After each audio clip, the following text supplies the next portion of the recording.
আমার জানো এই বাড়িতে না জুতির বাপে জুতি রে কতটি জামা কাপড় কিনা দিচ্ছে। আমি বলি কি আপনার জামা কাপড় কিনা দিব না? কি কইতাছে আমার আম্মায়? হ্যাঁ, তোমার আব্বা কি তোমার ঘরে প্রত্যেক ঈদে জামা কাপড় কিনা দেয় না? দেয় তো, এইবারও দিব। তোমার আব্বা এখনো বেতন পাই নাই, আর ঈদের বোনাসও তো পাই নাই। পাইলে তোমার ঘরে অনেক সুন্দর সুন্দর জামা কাপড় কিনা দিব।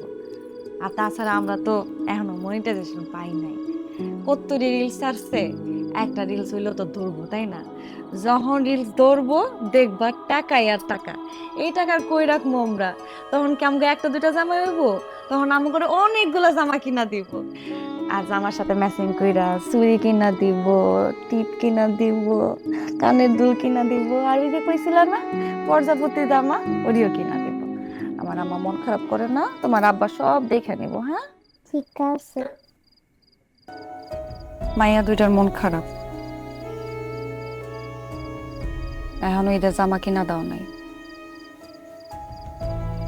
পাশের বাড়ি সবাই জামা কিনা দিচ্ছে, বারবার আমার জিজ্ঞাসা আব্বা কখন জামা কিনা দিব। ঈদের সময় মায়া দুইটার মুখে দেখে তাকানো যাইতেছে না।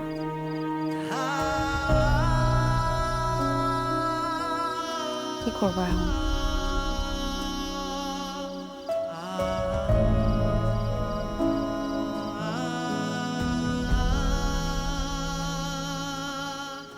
কি করবো কো? 25টার উপরে ভিডিও দিছি,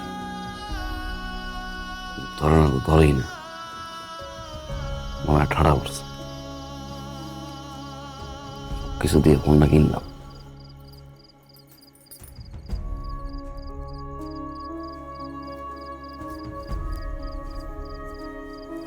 একটু দেই,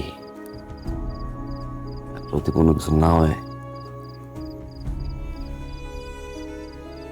আইফোনটা বেচছিলাম। না, আইফোন ব্যস্ত হইব না, অনেক কষ্ট করে কিনছো।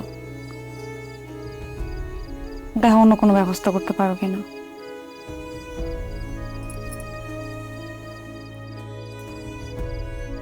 শ্বেতা আসো।